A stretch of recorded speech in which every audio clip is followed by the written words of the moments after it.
daudz vēl varēs palikt līdz beigām un gaidīt to lēmumu. Aplausi jums pašiem. Tik pacietīgi publika es neesmu redzējis.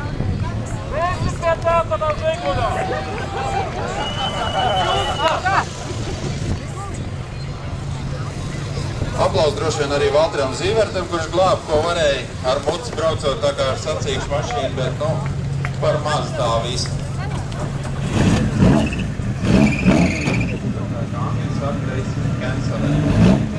Viss.